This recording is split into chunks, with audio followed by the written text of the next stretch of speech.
காலை ஆராதனை ஆசீர்வாதமாக நடத்தி கொடுங்க ஆண்டவரே. விசுவாசிகள் ஒவ்வொருவரும் ஆண்டவரை சீக்கிரமாக பெறப்பட்டு வந்து கலந்து கொள்ளும்படிய கிருபை கொடுங்க. உங்களுடைய ஆசீர்வாதத்தை நோக்கி ஆண்டவரை உற்சாகத்தோடு வந்து இந்த சபை பொழுதிலே கலந்து கொள்ளும்படிய கிருபை கொடுங்க. எல்லா துதிக்கான மகிமை எல்லாம் உங்களுக்கே செலுத்துகிறோம். மீட்பர் இயேசுவின் மூலம் ஜீவன் நல்ல பிதாவே, ஆமென்.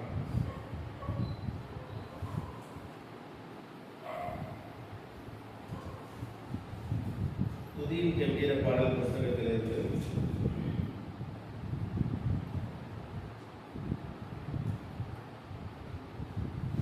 62வது பாடலை பாடுவோம். காலை தோறும் கர்த்தரை புது கிருபை தினம் பொழிகின்றீரே என்பதான பாடல். 62வது பாடலை பாடுவோம். காலை தோறும் கர்த்தரை புது கிருபையை தினம் பொழிகின்றீரே. காலை தோறும் கர்த்தரை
66வது பாடலை பாடுவோம். அல்பா ஒமேகா ஆதியும் நீரே, நேச சத்தம் கேட்டேன், அவரை முன்பணிமேல், அவர் சமூகம் எனக்கு தெரிவிக்கும் என்ற பாடல். ஆமென். 66வது பாடல் எல்லாம் உற்சாகமாக கைகளை தட்டி இந்த காலை வேளையில நம்ம பாட போறோம். அல்பா ஒமேகா ஆதியும் நீரே, நேச சத்தம் கேட்டேன், அவரை கொண்டு பணிவேன், அவர் சமூகம் எனக்கு பேரின்பம், அவர் சமூகம் எனக்கு பேரின்பம், அவர் சமூகம் எனக்கு பேரின்பம். அல்பா ஒமேகா ஆதியும் நீரே, இயேசு நிற்கிறார் நமது கரையிலே, அழைத்து செல்கிறார் அமைதி வாழ்விலே. இயேசு நிற்கிறார் நமது கரையிலே, அழைத்து செல்கிறார் அமைதி வாழ்விலே. லீபனோன் சிகரத்தில் ஓங்கி நிற்கும் விருட்சம் போல், கிருபை நிறைந்த இடத்தில் நான் செழித்து வருவேன். லீபனோன் சிகரத்தில் ஓங்கி நிற்கும் விருட்சம் போல், கிருபை நிறைந்த இடத்தில் நான் செழித்து வருவேன். அல்பா ஒமேகா ஆதியும் நீரே, நேச சத்தம் கேட்டேன், அவரை உண்டு பணிவேன், அவர் சமூகம் எனக்கு பேரின்பம், அவர் சமூகம் எனக்கு பேரின்பம், அவர் சமூகம் எனக்கு பேரின்பம். அல்பா ஒமேகா ஆதியும் நீரே, வாரை எழுப்பிடும் தென்றல் வீசிடும், ஜீவ தண்ணீரின் துறவு தோன்றிடும், வாரை எழுப்பிடும் தென்றல் வீசிடும், ஜீவ தண்ணீரின் துறவு தோன்றிடும். லீபனோன் சிகரத்தில் ஓடி வரும் வெள்ளம் போல், வசனம் நிறைந்த இடத்தில் நான் கனிகள் பெற்றிடுவேன். லீபனோன் சிகரத்தில் ஓடி வரும் வெள்ளம் போல், வசனம் நிறைந்த இடத்தில் நான் கனிகள் பெற்றிடுவேன். அல்பா ஒமேகா ஆதியும் நீரே, நேச சத்தம் கேட்டேன், அவர் சமூகம் எனக்கு பேரின்பம், அவர் சமூகம் எனக்கு பேரின்பம், அவர் சமூகம் எனக்கு பேரின்பம். அல்பா ஒமேகா ஆதியும் நீரே, நிழல் சாய்ந்திடும் பகல்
கடந்த மாதம் முழுவதும் நமக்கு நடந்த நிறைய ஆசீர்வாதங்கள், நம்மளுக்கு இருந்த நிறைய சோதனைகள், பிரச்சனைகளுக்கு விடுதலை கொடுத்த தேவனுக்காக ஸ்தோத்திரம்.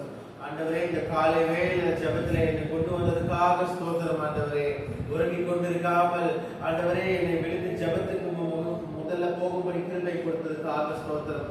அதனால கொஞ்ச நேரம் ஆண்டவருக்கு ஸ்தோத்திரம் சொல்லுங்க. ஸ்தோத்திரம் தகப்பனே, ஸ்தோத்திரம் அப்பா.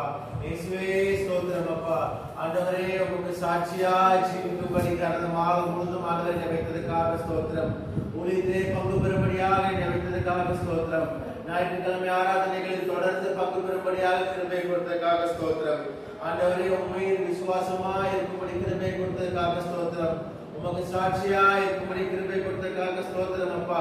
என் வாழ்க்கையில் ஆண்டவரே, என் குடும்பத்துக்கே என்னை சாட்சியா வைத்ததுக்காக நன்றி. ஒரு விசுவாசத்தை கொடுத்ததுக்காக நன்றி. ஆண்டவரே, போக்கிலும் வரத்திலும் என்னை பாதுகாப்பாய் வைத்துக் கொண்டதுக்காக ஸ்தோத்திரம். வேலை ஸ்தலத்திலே என்னை பாதுகாப்பாய் வைத்துக் கொண்டதுக்காக ஸ்தோத்திரம். இச்சைகள், போராட்டங்கள் எல்லாத்திலிருந்து விடுதலை ஆக்கி ஆண்டவரே மனதை காத்துக் கொண்டதுக்காக ஸ்தோத்திரம். ஆவியானவரே ஸ்தோத்திரம் அப்பா, ஸ்தோத்திரம் அப்பா, ஸ்தோத்திரம் அப்பா, ஸ்தோத்திரம். ஆண்டவரே, இயேசுவுக்கு thank you அப்படின்னு சொல்லுங்க. We thank you Jesus for all the wonders you have done in my life. We thank you Jesus for all the blessings you have given in my life. இயேசுவே, சோர்ந்து போன என்னை ஆண்டவரே வழி தப்பி திரிந்து ஆண்டவரே எப்படி ஏன் வாழ்க்கை இப்படி இருக்கு நினைத்துக் கொண்டிருந்த என்னை இயேசுவே நீர் தொட்டு, நீர் என்னை தூக்கி, நீர் என்னை ஆண்டவரை தேற்றி ஆண்டவரே சபை கூடுதலுக்கு சென்று ஆண்டவரை உற்சாகமாய் இருக்கும்படி கிருபை கொடுத்ததுக்காக ஸ்தோத்திரம். பண தேவைகளை எல்லாம் வேண்டிய வேலை தரித்ததுக்காக ஸ்தோத்திரம். சபையில் உள்ள ஊழியர்கள் எல்லாவற்றையும் ஆசீர்வதித்ததுக்காக ஸ்தோத்திரம் அப்பா. சபை பத்திரிகை ஊழியத்தை எல்லாம் ஆசீர்வதித்ததுக்காக ஸ்தோத்திரம். சபை கூடுதல் ஒவ்வொரு ஊழியத்தையும் ஆசீர்வதித்ததுக்காக ஸ்தோத்திரம். ஆண்டவரை தொடர்ந்து ராபோஜன ஆராதனை 2 மாதமாக தொடர்ந்து நடக்கும்படி கிருபை கொடுத்ததுக்காக ஸ்தோத்திரம். இயேசுவே, நிறைய போராட்டங்கள் ஆண்டவரே, இயேசுவே நிறைய சோர்வுகள் ஆண்டவரே, ஆண்டவரே இயேசுவே நிறைய ஆண்டவரே உடல் மீதான போராட்டங்கள் அப்பா. இருந்தாலும் ஆண்டவரே உங்களுடைய சந்நிதி முன்பாக வந்து இருக்கும்படி கிருபை கொடுத்ததுக்காக ஸ்தோத்திரம். தொடர்ந்து ஆண்டவரை தடுத்து வேதாகமம் படிக்க கிருபை கொடுத்ததுக்காக ஸ்தோத்திரம். ஆண்டவரை தொடர்ந்து ஆண்டவரை வீட்டிலே உட்கார்ந்து ஜெபம் பண்ணும்படி கிருபை கொடுத்ததுக்காக ஸ்தோத்திரம். ஆண்டவரே, உங்களுடைய பிள்ளையாக நாங்கள் ஜீவிக்கும்படி கிருபை கொடுத்ததுக்காக ஸ்தோத்திரம். ஆண்டவரே, இன்னும் நாங்களுக்கு தேவை ஆண்டவரே, உங்களுடைய ஆவியும் அபிஷேகம் எங்களுக்கு தேவை ஆண்டவரே. ஏசப்பா, நிறைய ஆத்மாக்காக ஜெபிக்கும்படி கிருபை கொடுங்க. ஊழியர்களில் எல்லா ஊழியர்களிலும் தொடர்ந்து ஆண்டவரே பயபக்தியோடு பங்கு பெறும்படி கிருபை கொடுங்க ஆண்டவரே. ஸ்தோத்திரம் அப்பா, ஸ்தோத்திரம், ஸ்தோத்திரம், ஸ்தோத்திரம். சபையில் உள்ள ஒவ்வொருவரையும் ஆசீர்வாதத்துக்காக ஸ்தோத்திரம். சபையில் உள்ள ஒவ்வொரு விசுவாசிகளின் ஆண்டவரை பலவீனத்தையும் நீர் அறிவீர் ஆண்டவரே. அவர்களுக்கு பலனை கொடுங்க ஆண்டவர், அவர்களுக்கு தைரியத்தை கொடுங்க. அவர்களுக்கு உலகத்தனமா இருக்கிற எல்லா பிரச்சனைகளிலும் விடுதலை கொடுங்க ஆண்டவரை. உம்மை நோக்கி உமக்காக ஊழியம் பண்ண வேண்டும் என்ற கிருபையாய் அவர்களை கொண்டு வாருங்க ஆண்டவரே. இயேசுவே ஸ்தோத்திரம் அப்பா, ஸ்தோத்திரம், ஸ்தோத்திரம், ஸ்தோத்திரம். ஸ்தோத்திரமானவரே, நன்றியோடு துதிக்கிறோம் அப்பா. ஸ்தோத்திரம், ஸ்தோத்திரம். இந்த அதிகாலை ஜெபத்திலே கலந்து கொள்ளும்படியாக எங்களுக்கு கிருபை கொடுத்த தெய்வமே உமக்கு ஸ்தோத்திரம் ஆண்டவரே. நீ கேட்க போற வாக்குத்தத்தமான வசனத்தையும் ஆண்டவரே கொடுக்கிற அந்த செய்தியாளர்களையும் ஆசீர்வதிங்க. எங்களோடு பேசுங்க ஆண்டவரே. செய்தியின் நேரத்திலே நீர் எங்களோடு பேசுகிறதை நாங்கள் தொடர்ந்து அறிந்து கொண்டிருக்கிறோம் ஆண்டவரே. அதே போல இன்னைக்கும் இருக்கிற வாக்குத்தத்தம் எங்களுக்காக பிரயோஜனமான வாக்குத்தத்தமா இருக்கும்படி கிருபை கொடுங்க. தொடர்ந்து இந்த மாதம் முழுவதும் அந்த வாக்குத்தத்தை நாங்கள் ஆண்டவரை கைக்கொண்டு ஆண்டவரை ஜெபத்தோடு எங்கள் வாழ்க்கையை நாங்கள் கடக்கும்படி கிருபை கொடுங்க ஆண்டவரே. ஊழியத்தில் எங்கள் பங்களிப்பு மிக அதிகமாக இருக்கும்படி கிருபை கொடுங்க.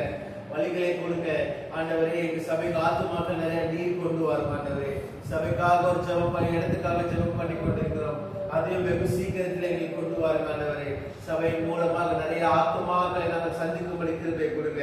சத்தியமான உங்களுடைய வார்த்தையை, உண்மையான உங்களுடைய வார்த்தையை ஆண்டவரை நீர் வேதாகமத்தில் எப்படி கொடுத்திருக்கிறோ அதை அப்படியே கொண்டு சேர்க்கும்படி கிருபை கொடுங்க. உலகத்தனமாய் எதையும் நாங்கள் சேர்க்காதபடி, உலகத்தனமாய் எதையும் நாங்கள் கழிக்காதபடி ஆண்டவரே நீர் எங்களுக்கு சொல்லி கொடுத்த மாதிரியே ஆண்டவரே நாங்கள் இந்த வார்த்தைகளை கொண்டு சேர்க்கும்படி எங்களுக்கு கிருபை கொடுங்க. எல்லா துதிக்கான மகிமை எல்லாம் உங்களுக்கு செலுத்துகிறோம். இப்ப இயேசுவின் மூலம் செய்வது நல்ல பிதாவே. வாக்குறுதி செய்திகள்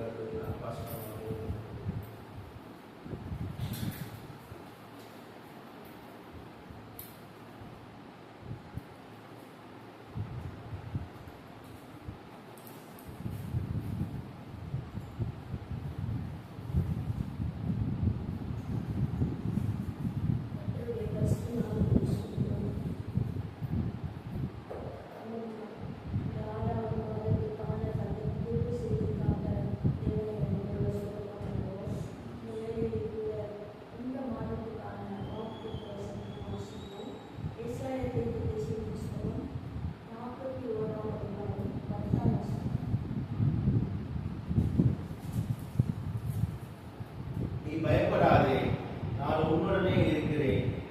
திகையாதே, நான் உன் தேவன். நான் உன்னை பலப்படுத்தி உனக்கு சகாயம் பண்ணுவேன். என் நீதியின் வலது கரத்தினால் உன்னை தாங்குவேன்.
சோர்ந்து போகிறவனுக்கு அவர் பலன் கொடுத்து சத்துவம் இல்லாதவனுக்கு சத்துவத்தை பெருகப்படுகிறார்.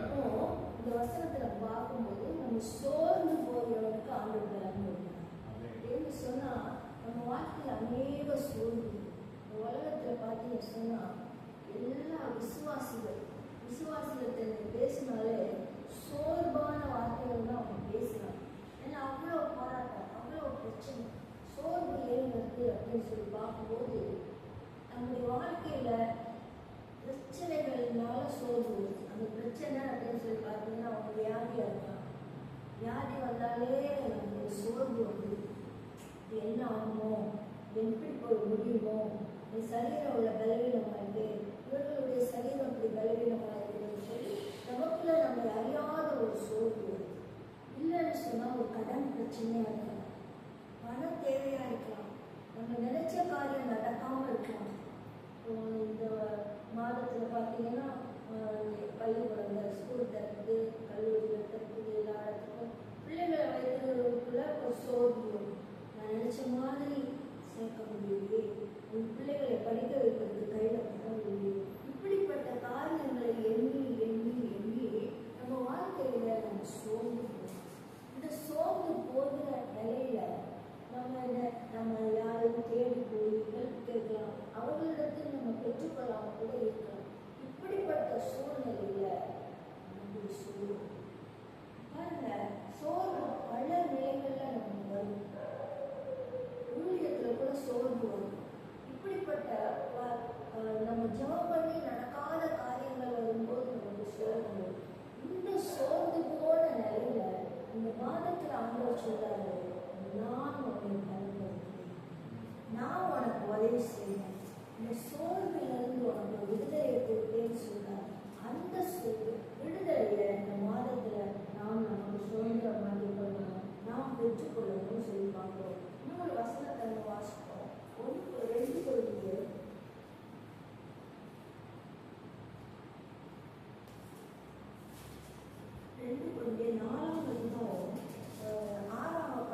4:16 ஆனபடியினாலே நாங்கள் சோர்ந்து போகிறதில்லை. எங்கள் புறம்பான மனுஷனானது அழிந்தும் உள்ளான மனுஷனானது நாளுக்கு நாள் புதிதாகப்படுகிறது. இந்த ஒரு தேவ மனுஷன் சொல்றாரு, ஆனபடியினாலே நாங்கள் சோர்ந்து போகிறதில்லை. அப்ப இவருடைய வாழ்க்கையில கூட ஊழிய பாதையில அநேக சோர்வுகள். இந்த பவுல் அப்போஸ்தலனுடைய வாழ்க்கையை பார்த்தீங்கன்னா, அவர் நினைச்சபடி நாத்துமாக்களை சரியான முறையில கர்த்தருக்குள்ள நடத்த முடியாதபடி இந்த இந்த இதே அதிகாரத்துல 8ஆம் வசனத்துல கூட நம்ம பார்க்கிறோம், நாங்கள் எப்பக்கத்திலும் நெருக்கப்பட்டும் ஒடுங்கி போவதில்லை, கலக்கமடைந்தும் மனமுறிவடைவதில்லை, துன்பப்படுத்தப்பட்டும் கைவிடப்படுவதில்லை, கீழே தள்ளப்பட்டும் மடிந்து போவதில்லை சொன்னார். அப்படிப்பட்டதான சோகம் பிரச்சனைகள் ஊழியம் சொன்னா அது ஒரு லேசான காரியம் அல்ல. ஊழியத்தை செய்யும்போது அதை புரிந்து கொள்ளாதவங்க மூலமாக அநேக பிரச்சனைகள், அநேக போராட்டங்கள். இது நிமித்தமாக அந்த தேவ மனுஷன் ஆண்டவருடைய அன்பை ஜனங்களுக்கு சொல்ல முடியல. அப்படிப்பட்டதான போராட்டம், நெருக்கம் எல்லா பக்கத்திலும் உள்ள இருக்கிறவங்களாலையும் இருக்கும், வெளியே இருக்கிறவங்களாலையும் இருக்கும். இப்படிப்பட்ட சூழ்நிலையில நெருக்கப்பட்ட அந்த மனுஷன் சொல்றாரு, நான் ஒரு சோர்ந்து போயிருக்கேன். எவ்வளவு பிரச்சனை வந்தாலும் வரட்டும், என்ன போராட்டம் வந்தாலும் வரட்டும், இதுக்கு மேல என்ன பிசாசு செஞ்சிருக்கு? இந்த சோர்வை கொடுக்கறது பிசாசு. நிறைய விசுவாசிகளை பிசாசு தன் கைக்குள்ள வச்சிருக்கான். அது அவங்களுக்கு தெரியல. பிசாசு தன் கைக்குள்ள வச்சுட்டு அவனுடைய வேலையை செய்யறான். இவங்க என்ன செய்யறாங்க? நாங்க ஜெபம் பண்றோம், நாங்க ஜெபம் பண்றோம்.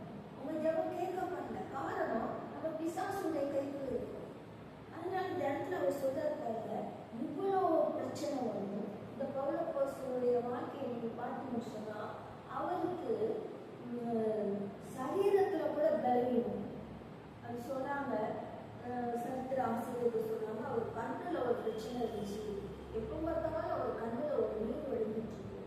அதுக்காக தான் அவர் ஆண்டவருடைய சமூகத்தில் போயிட்டு 3 முறை ஜெபம் பண்ணேன்னு சொல்றாரு.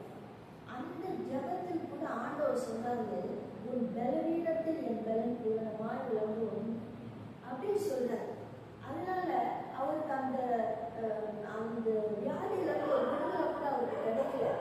உனக்கு எப்பெல்லாம் பலவீனம் வருதோ அப்பெல்லாம் நான் உன்னை பலப்படுத்துவேன் அப்படின்னு ஆண்டவர் சொல்லியிருக்காரு. அந்த சரீர பலவீனத்தோட பலவிதமான நெருக்கங்கள், பலவிதமான எதிர்ப்புகள் அவ்வளவு நடுவில் அவர் சொல்றாரு, நான் சொல்றேன் இவ்வளவு காரியம் வந்தாலும் நான் சோர்ந்து போகிற என் புறம்பான மனுஷன் அழிந்தும். அப்ப இந்த புறம்பான மனுஷன் தான் நம்முடைய சரீரம். இது வந்து இந்த பிரச்சனைனால, வியாதினால, கஷ்டத்தினால அழியுதுங்கிறார். அழிந்தும் உள்ளான மனுஷன் நாளுக்கு நாள் புதிதாக்கப்படுகிறார். எப்படி உள்ளான மனுஷன் நாளுக்கு நாள் புதிதாக்கப்பட முடியும்? வெளியில இருக்கிற மனுஷனே அழிஞ்சா உள்ளான மனுஷன் எப்படி புதுப்பிக்க முடியும்? நமக்கு ஆட்டோமேட்டிக்கா சோர்வு வந்துடும். என்னது? ஆண்டவருக்காக ஒன்றே செய்வோம், ஆண்டவருக்காக வாழ்வோம், எவ்வளவோ ஜெபம் பண்றோம், ஒண்ணுக்கும் பதில் இல்லை, ஒரு காரியம் நடக்கல அப்படின்னு இருக்கும்போது எப்படி உள்ளான மனுஷன்ல பலப்பட முடியும்? இன்னொரு வசனத்தை நீங்க வாசிங்க. எபேசியர்களுக்கு இருக்கும் 3ஆம் அதிகாரம் 15ஆம் வசனத்திலிருந்து வாசிங்க. நம்முடைய கர்த்தராய் இருக்கிற இயேசு கிறிஸ்துவினுடைய பிதாவை நோக்கி முழங்கால் படியிட்டு, நீங்கள் அவருடைய ஆவியினாலே உள்ளான மனுஷனில் வல்லமையாய் பலப்படவும், விசுவாசத்தினாலே கிறிஸ்து உங்கள் இருதயங்களில் வாசமாய் இருக்கவும், நீங்கள் அன்பிலே வேரூன்றி நிலை பெற்றவர்களாகி சகல பரிசுத்தவான்களோடும் கூட கிறிஸ்துவனுடைய அன்பின் அகலமும் நீளமும் ஆழமும் உயரமும் இன்னதென்று உணர்ந்து அறிவு கேட்டாத அந்த அன்பை அறிந்து கொள்ள வல்லவர்களாகவும் தேவனுடைய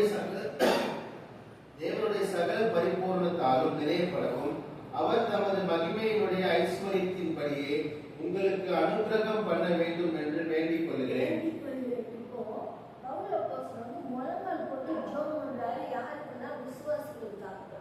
அதாவது இந்த தேச சபையில் இருக்கிற விசுவாசிகளுக்காக நான் முழங்கால் படித்து ஜெபிக்கிறேன். ஆண்டவரே, இந்த விசுவாசிக்கு ஒரு வீட்டை வாங்கிக்கிறோம், இந்த விசுவாசி வீட்டுக்குள்ள இருக்கிற பிரச்சனையை தீரும், இந்த விசுவாசி உடம்பு சரியில்லாம இருக்கப்பா அதுக்கு சோம்புடும், இவங்க கல்யாணம் போறாங்க அவங்கள பாதுகாப்பா வச்சு ஒவ்வொரு காரியத்துக்கு ஜோம் பண்றாரு. அவர் என்ன ஜோம் பண்றாரு பாருங்க, முழங்கால் படித்து நீங்கள் அவருடைய ஆவியினாலே உள்ளான மனுஷனை வல்லமையாய் பலப்படும். விசுவாசிக்காக ஒரு தேவ மனுஷன் பண்ற ஜெபம் விசுவாசி உள்ளான மனுஷன்ல பலப்படும். காரணம் என்னன்னு சொன்னா, அது சோர்ந்து போச்சுன்னா உள்ளுக்குள்ள இருக்கிற மனுஷன்ல விளக்க முடியும். பிரச்சனை நிறைஞ்ச உலகத்துல தான் நம்ம வாழ்றோம். பிரச்சனை இருக்கதான் செய்வோம். அது நடுவுலையும் அவர் சொல்றாரு, சரீரம் அழிஞ்சும் உள்ளான மனுஷங்களை விளக்க. நம்ம சரீரம்லாம் அப்படி அழிஞ்சு போகும். ஆனா கூட ஒரு சின்ன பிரச்சனை, ஒரு சின்ன காரியம் வந்தோடனே நம்ம அதை பெருசுபடுத்தி அதுல சோர்வு போய் அப்படியே படுத்துட்டோம். சோர்வு வந்தாலே படுக்க சொல்லும். எளியா பாருங்க, அவர் பயங்கரமான தேவ மனுஷன். வானத்திலிருந்து அக்கினி இறக்கிறார். மழை வராதபடி 3 வருஷம் வானத்தை அடைத்தது. அப்படிப்பட்ட தேவ மனுஷனுக்கு ஒரு சோர்வு வந்துச்சு. எவ்வளவு ஊழியம் நான் செய்வேன், ஆனாலும் ஜனங்கள் கர்த்தரை ஏற்றுக்கொள்ளலையே, ஆண்டவரை தெய்வமாக கொள்ளலையே, பாகால் பின்னால போறாங்களே அப்படிங்கிற வேதனையில சூழல் செடிக்கு அடியில போய் படுத்து கொண்டாங்க. அவ்வளவு வலிமையான தேவ மனுஷனை கூட சோர்வு படுக்க வச்சிச்சு. அப்போ நம்ம வாழ்க்கையில இந்த சோர்வாகிய ஒரு பிசாசு ஆயுதம் நம்மளை தாக்குமானா நம்ம அப்படியே சொல்லுவோம். உள்ளுக்குள்ள நம்ம விளங்கு அப்படியே படுத்துவோம். நாளைக்கு பிசாசுக்கு அடிமையா போயிடுவோம். அவன் செய்யறதெல்லாம், அவன் சொல்றதெல்லாம் நம்ம செஞ்சிச்சு நமக்கே தெரியாது. நம்ம பிசாசு சொல்றதை செய்யறோம் அப்படின்னு தெரியாது. பிசாசு சொல்றதை செஞ்சாலும் எப்படி இருக்கும் தெரியுமா? ஆண்டவனுடைய சமூகத்துக்கு அடுத்த காரியத்துல நமக்கு வெறுப்பு. சர்ச்சுக்கு போறது பிடிக்காது, வேதம் வாசிக்க பிடிக்காது, ஜபம் பண்ண பிடிக்காது. எந்த காரியத்தையும் முன்னின்று ஒரு வேகமா செய்யறதுக்கு நமக்கு விருப்பமே இருக்காது. தாவீது சொல்றாரு பாருங்க, கர்த்தருடைய ஆலயத்துக்கு போவோம் வாருங்கள் அப்படின்னு சொன்ன போது பிரச்சனையாயிருக்கும். நமக்கு இருக்கா? நீ சந்தோஷம் நீ போனா நீ காலையிலே எந்திரிச்சு போகணுமே. நமக்கு எவ்வளவோ தூக்கம் வரும். நைட்டு படுக்கிறதுக்கு இவ்வளவோ நேரம் ஆயிடுச்சு. நம்ம எப்படி எழுந்திரிச்சு போகிறது? படுப்போம்னாலே இவ்வளவு யோசனை யோசித்தோம்னா நம்ம சரீரம் ஒத்து வருமா? இப்படியெல்லாம் நம்ம எழும்புனா நமக்கு தலை சுத்தம். நீங்க படுப்போம்னாலே இவ்வளவு யோசனை யோசித்தீங்கன்னா காலையில எழுந்திரிச்சு எப்படி உங்களால ஆண்டவருக்காக ஒரு புதிய செய்யும் ஒரு ஆண்டோடைய சமூகத்துக்கு கூட வர முடியாத ஒன்றை கொண்டு கர்த்தர் என்ன செய்யும்? நாமே இப்படி இருந்தா நம்ம எப்படி ஒரு ஆத்மாவை ஆதாயம் பண்ண முடியும்? நம்ம வாழ்க்கை ஆண்டவருக்கு புரோட்சம் இல்லாத வாழ்க்கை, ஒரு கனிபடாத வாழ்க்கை. ஆண்டவர் நம்மளை என்ன செய்வாரு? அதெல்லாம் நீங்க வேடத்துல போய் படிச்சுக்கிட்டு. கர்த்தருடைய பிள்ளைகள் யாருமே கஷ்டப்படாம முன்னேறதே கிடையாது. கர்த்தருடைய பிள்ளைகள் யாருமே சுலபமாக ஆண்டவருடைய சமூகத்துக்கு போனது கிடையாது. தேவனுடைய பிள்ளைகள் சொன்னா ஆண்டவருக்கு அடுத்த காரியத்தை உற்சாகமா நீ மற்ற காரியத்தை எப்படி இருக்குதோ ஆரம்பிச்சு காரியம் கர்த்தருடைய காரியத்தை அவருக்கு செலுத்த வேண்டிய கனத்தை, அவருக்கு கொடுக்க வேண்டிய மகிமையை தேவ சமூகத்துல அயனோக்கு செபிக்கும். தேவ மனுஷன் ஒரு விசுவாசிக்காக செபிக்கிறாரு. விசுவாசி உள்ளான மனுஷன் வல்லமையாய் அப்போ அவர் எப்படி பாருங்க சொல்றாரு, நீங்கள் அவருடைய ஆவியினாலே உள்ளான மனுஷன்ல வல்லமையாய் பலப்படணும்னு சொல்றாரு. அப்போ பரிசுத்த ஆவியினாலதான் நம்ம என்ன செய்ய முடியும்? உள்ளான மனுஷன்ல நம்ம பலப்பட முடியும் அப்படின்னு சொல்லி அவர் சொல்லுகிறத நம்ம பார்க்கிறோம். இதை குறித்து நீங்க பார்க்கும்போது பாருங்க, ரோமர்கள் நிருபம் 5ஆம் அதிகாரம் வாசிங்க. ரோமர் 5.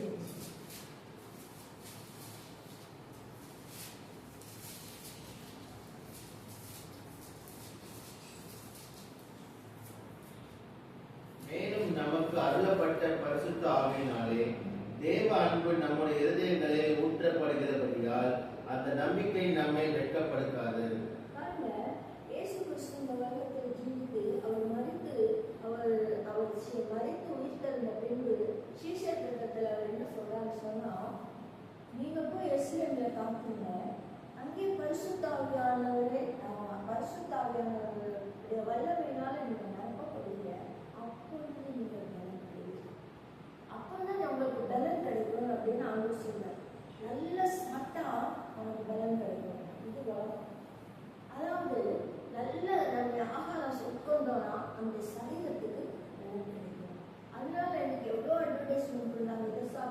சாப்பிட்டு பழம் சாப்பிட்டு காய்கறி சாப்பிட்டு இதெல்லாம் சாப்பிட்டு சாப்பிட்டு சாப்பிட்டு பலன் அடைவதுன்னு சொல்லி. ஆனால் இயேசு கிறிஸ்து என்ன சொல்றாரு சொன்னா, பரிசுத்தாவினால நற்பப்படும் போது நீங்க என்ன சாப்பிட்டீங்கன்னாலும் உங்களுக்கு அந்த பலன் தெரியாது. நீங்க அபிஷேகத்துல நிரம்புனா அந்த வல்லமோ வருது. ஆவியினால நிரம்பும் போது ஆண்டவர் ஒரு பலன் கொடுக்கிறார். சரீர பலவீனங்கள் மீது அவருடைய வல்லமையினால் அவர் நம்ம நிரப்பும் போது நமக்கு ஒரு புது பலன் கிடைக்குது. அப்போ இந்த வசனத்துல என்ன சொல்லப்பட்டிருக்கு, நீங்க பரிசுத்த ஆவியினாலே தேவனுடைய அன்போ நம்முடைய இதயத்தில் ஊற்றப்படும். அதுதான் நமக்கு பலன். அப்போ ஆண்டவர் பரிசுத்தவனுக்காக காத்திருந்து ஜோமன்னா நீங்க பலன் அடைவீர்கள்னு சொன்னாங்க. எனக்கு சாட்சியா இருக்குன்னு சொன்னாங்க. இந்த வசனத்துல சொல்றாரு, பரிசுத்தாவினால நிரப்பப்படும் போது அவருடைய அன்பு நம்முடைய இதயத்துக்குள்ள ஊற்றப்படும். அந்த அன்பு நம்முடைய இதயத்துக்குள்ள ஊற்றப்படுகிறதுனால நாம் பலன் அடைவோம். நமக்கு ஒரு பலன் கிடையாது. கிறிஸ்துவுடைய அன்பு இன்னைக்கு இயேசு கிறிஸ்துவை நேசிக்கிறோம், உலகத்தை நேசிக்கிறோம். உலகத்துல எவ்வளவோ காரியங்கள் இருக்கு, அதெல்லாம் நம்ம நேசித்து நேசித்து நேசித்து அது பின்னாலேயே போய் உலகத்தை அனுபவித்த சாலமோன் ராஜா சொல்றாரு, சாலமோனை போல உலகத்தை அனுபவிச்ச மனுஷன் யாருமே இருக்க மாட்டாங்க. பிரசங்கி 2ஆம் அதிகாரத்தை போய் வீட்டில் வாசிப்பாங்க. அவ்வளவு காரியம் சொல்றாரு.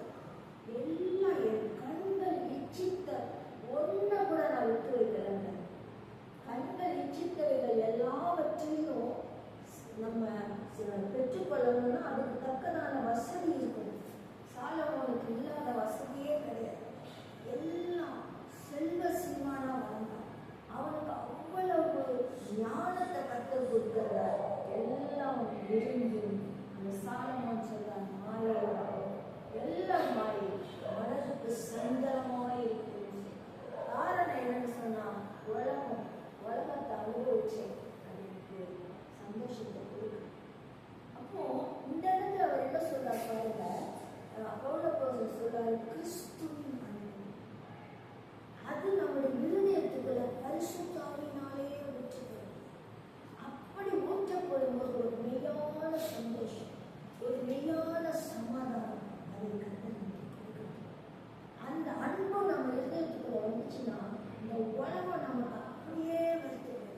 இந்த உலகத்தின் மேல ஒரு பற்று, ஆசை, அப்படி இருக்கணும் இப்படி இருக்கணும் அழகா இருக்கணும். ஒரு சிலர் கண்ணாடியை முன்னால நிறுத்தி வரவே மாட்டாங்க. நான் எப்படி இருக்கேன், என்னென்ன மாறி எல்லாம் நான் போட்டா நான் அழகா இருப்பேன், இப்படியே தன்னுடைய வாழ்க்கையை ஓட்டிட்டு இருக்காங்க. நீ கண்ணாடியில முன்னால நிற்க வரைக்கும் தான் அழகு தெரியும். நீ அதை விட்டு வந்த பிறகு அழகு உனக்கு தெரியவே தெரியாது. அப்போ இந்த மாதிரியெல்லாம் நம்ம செஞ்சு செஞ்சு செஞ்சு மேக்கப் போட்டு அதை போட்டு இதை போட்டு எல்லாம் மாறி எல்லாம் அழிஞ்சு கிறிஸ்துவின் நம்ம இருதயத்துக்குள்ள வர வர உலக அன்பெல்லாம் மாறி உலக அன்பெல்லாம் நம்ம விட்டு. அப்போ அந்த கிறிஸ்துவின் அன்பை பெற்ற தேவ மனுஷனாகிய பவுலப்போஸ்தலன் சொல்றாரு, கிறிஸ்துவின் அன்பை விட்டு எனக்கு இருக்கிறதா உபத்திரவமோ வியாகுலமோ நாசமோசமோ பட்டயமோ ஒரு பெரிய பட்டியலே சொல்றாரு. 8ஆம் அதிகாரம் 38ஆம் வசனத்திலிருந்து நீங்க மாற்றி சொன்னா 36ஆம் வசனத்திலிருந்து அநேக காரியங்களை அவர் சொல்றாரு. பரிசுத்த ஆவியினாலே அவர் இருதயத்துக்குள்ள ஊற்றப்பட்ட அந்த தேவ அன்பை பெற்ற தேவ மனுஷன் சொல்றாரு பாருங்க, வாசிப்பாருங்க. கிறிஸ்துவின் அன்பை விட்டு நம்மை பிரிப்பவன் யார்? உபத்திரவமோ வியாகுலமோ துன்பமோ பசியோ நிர்வாணமோ நாசமோசமோ பட்டயமோ இவை எல்லாவற்றிலேயும் நாம் நம்மில் அன்பு கூறுகிறவராலே முற்றும் ஜெயம் கொள்ளுகிறவர்களாய் இருக்கிறோம். மரணமானாலும் ஜீவனானாலும் தேவதூதர்களானாலும் அதிகாரங்களானாலும் வல்லமைகளானாலும் நிகழ்காரியங்களானாலும் வருங்காரியங்களானாலும் உயர்வானாலும் தாழ்வானாலும் வேறெந்த சிருஷ்டியானாலும் நம்முடைய கர்த்தராகிய இயேசு கிறிஸ்து இயேசுவிலுள்ள தேவனுடைய அன்பை விட்டு நம்மை பிரிக்க மாட்டார் என்று நிச்சயித்திருக்கிறேன். என்ன வந்துச்சுனாலும் சரி, கிறிஸ்துவுடைய அன்பை விட்டு பிரிக்க முடியாது. அதுதான்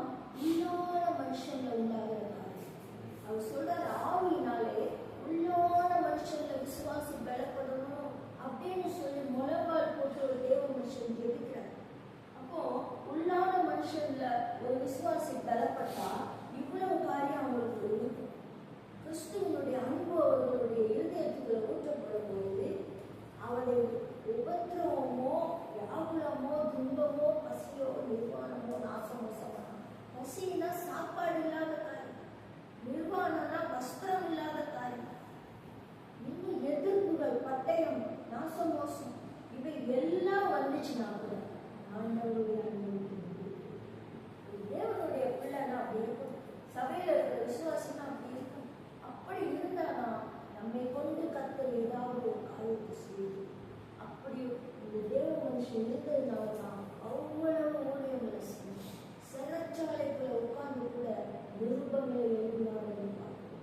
எத்தனையோ அவருடைய உபத்திரவத்தை குறிச்சு பொருந்தியெல்லாம் அவர் பார்த்து சொன்னார். கப்பல் சேவை எத்தனையோ பயங்கரங்கள் அவரை சூழ்ந்து கொடுத்து ராஜாக்கள் முன்னால் நின்று பதில் சொல்ல வேண்டிய சூழ்நிலை வந்து எத்தனை காரியம் வந்தாலும் ஆண்டவருடைய அனுமதிக்கு காரணம் இல்லாத மனுஷங்கள் வல்லவராய் நம்ம வாழ்க்கையில் இருக்கிறோம்.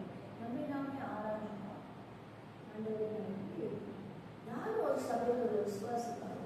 ஆனா கூட என் வாழ்க்கையில கிறிஸ்துவனுடைய சுபாவம் ஒன்று கூட இல்லையே, கிறிஸ்துவனுடைய அன்பு எனக்கு இல்லையே, நான் உள்ளான மனுஷன்ல நல்லவையாய் பலப்படலையே, அதிகமா நான் கேர் பண்றது என் முரம்பான மனுஷன்.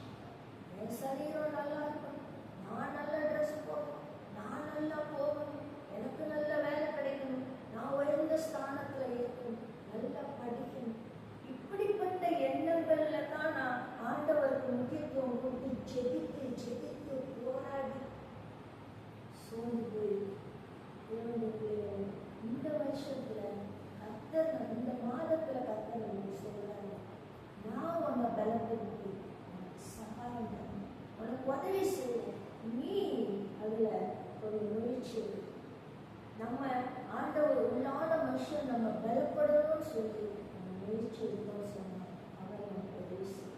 ஆண்டவர் நம்மளை பலப்படுத்தி உனக்கு நான் ஹெல்ப் பண்றேன், அவர் ஹெல்ப் பண்ணுவேன்னு சொல்லியிருக்காங்க. நான் உனக்கு சகாயம் பண்ணேன், உன்னை பலப்படுத்தி உனக்கு சகாயம் பண்ணேன்.